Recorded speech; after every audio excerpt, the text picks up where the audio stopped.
نحمده ونصلي ونسلم على رسوله الكريم اما بعد. معزز ناظرین و حاضرین، ایک مسئلہ خاص طور سے ہمارے نوجوانوں کو پیش آتا ہے، وہ ہوتا ہے قطرے کی بیماری. قطرے کی بیماری کی وجہ سے نماز کا کیا کیا جائے، نماز کیسے پڑھی جائے. بہت سے نوجوان تو وہ ہیں کہ جو بیچارے خود ہی اپنے آپ کو یہ فتویٰ دے لیتے ہیں کہ مجھے قطرہ نکلا ہے، قطرے کی بیماری ہے، وضو بناتا ہوں تو قطرہ نکل آتا ہے، نماز پڑھنے جاتا ہوں تو مسجد میں رکوع سجدے میں ہوتا ہوں تو قطرہ نکل آتا ہے، تو میرے لیے تو نماز معاف ہے، میں تو مسجد میں جا ہی نہیں سکتا. اپنے لیے خود ہی فتویٰ دے کر وہ نمازیں اپنے لیے گویا کہ معاف کرا لیتے ہیں. دوستو بزرگوں، ایسا نہیں ہے. اس مسئلے کو تھوڑا ہم ڈیٹیل میں سمجھتے ہیں. سب سے پہلی بات تو یہ ہے کہ جب ہم پیشاب کرنے بیٹھیں تو مکمل اطمینان کر لیں. یہ اس کے لیے روایتوں میں استبرا کا لفظ آتا ہے. استبرا کا مطلب ہوتا ہے کہ قطرے سارے گر گئے ہوں، یعنی کہ ہمیں اطمینان ہو گیا ہو کہ اب پیشاب کا قطرہ نہیں آئے گا.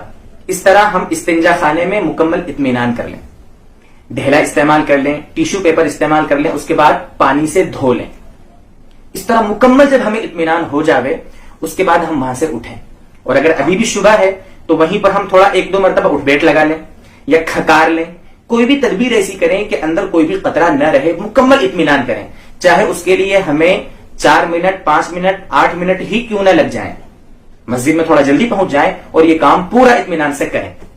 اس کے بعد جب مکمل اطمینان ہو گیا اس کے بعد وضو بنائیں. اللہ نہ کرے ہم وہاں سے باہر آ گئے، وضو بنانے بیٹھے اور ہمارا قطرہ پھر ایک نکل گیا، مثال کے طور پر انڈر ویئر میں، پاجامے میں. تو اب کیا کیا جائے؟ تو دوستو جہاں وہ قطرہ لگا ہے تو اتنی جگہ دھو لی جائے. 3 مرتبہ دھو کر اتنے حصے کو نچوڑ لیا جائے، وہ جگہ پاک ہو جائے گی، اتنا کپڑا پاک ہو جائے گا. اسی کو واپس پہن لیں. اگر وہ گیلا ہے تو ایسا نہیں کہ وہ ناپاک ہے، وہ پاک ہو گیا ہے، اس کو پہن لیں. اس کے بعد وضو بنا لیں، نماز پڑھ لیں. اچھا، اگر مان لو وضو بنا لیا ہم نے، مسجد میں آ گئے، مسجد میں آنے کے بعد ہم رکوع میں گئے یا رکوع سے اٹھے یا سجدے میں گئے، سجدے میں اٹھے، کل ملا کر نماز پڑھتے پڑھتے اللہ نہ کرے اگر قطرہ نکل گیا تو ہمارا وضو بھی ٹوٹ گیا اور جو نماز ہم پڑھ رہے تھے وہ نماز بھی ہماری ٹوٹ گئی. اب کیا کیا جائے؟ اب مسئلہ یہ ہے کہ اگر ہم مان لو ایک ہی صف مسجد میں ہیں یا 1-2 صفیں ہیں، 3 صفیں ہیں، تو ہم اسی وقت جب ہمارا قطرہ نکلا ہے اسی وقت دھیرے سے مسجد سے نکل جائیں، دھیرے سے. اور اس طرح ناک پر ہاتھ رکھ لیں تاکہ جو صف والے 1-2 ہیں ہمارے پیچھے ان کو لگے کہ بھائی اس کی نکسیر پھوٹی ہے، خون نکلا ہے، اس لیے وضو بنانے جا رہا ہے، تو وہ تھوڑا سا سرک کر ہمیں جگہ دے دیں گے. یہ مسئلہ ہے، کتابوں میں لکھا ہے علماء نے. جائیں ہم اتنا حصہ جہاں قطرہ لگا ہے جیسا ابھی بتایا اتنا دھو لیں اور 3 مرتبہ نچوڑ لیں وغیرہ، اطمینان سے وضو بنا کے آئیں اور نماز پڑھ لیں.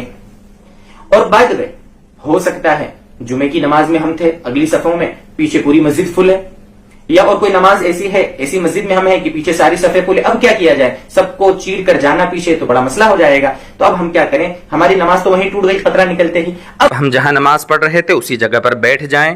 ہم امام صاحب کے ساتھ اپنی نماز کو کنٹینیو نہیں رکھ سکتے. اور جب سلام پھیر دیے، امام صاحب سلام پھیر دیں، اس کے بعد ہم دھیرے سے اٹھ کے جائیں، وضو بنائیں، یعنی اتنا دھونے کے بعد جیسا بھی بتایا، اور اس کے بعد پھر ہم نئے سرے سے نماز پڑھیں گے. یہ ہے مسائل جو قطرے کی بیماری والوں کو عام طور پر پیش آتے ہیں. دیکھو قطرے کی بیماری اگر یعنی قطرہ اگر گرے نا تو پورا نہانا یا نیچے کا پورا دھونا یا پوری چڈی کو، پوری انڈر ویئر کو یا پورے پاجامے کو دھونا یا پوری پینٹ کو دھونا یہ ضروری نہیں ہے. جہاں ناپاکی لگی ہے صرف اتنے حصے کو دھونا ضروری ہے. یہ بنیادی مسائل تھے، یعنی جو مناسب سمجھا کہ آپ کے سامنے ذکر کر دیں. اس میں اگر کوئی ایسا بیمار ہے کہ جس کو مسلسل بیماری ہے، یعنی ہر 2-3 منٹ پہ قطرہ گرتا ہے، تو اس کا الگ مسئلہ ہے، وہ ہم علماء سے بیٹھ کر سمجھیں. وہ ذرا باریک مسئلہ ہے، اس کو ہم یہاں پر 2-4 منٹ میں بیان نہیں کر سکتے. اللہ تبارک و تعالی ہمیں سمجھائے اور عمل کی توفیق عطا فرمائے.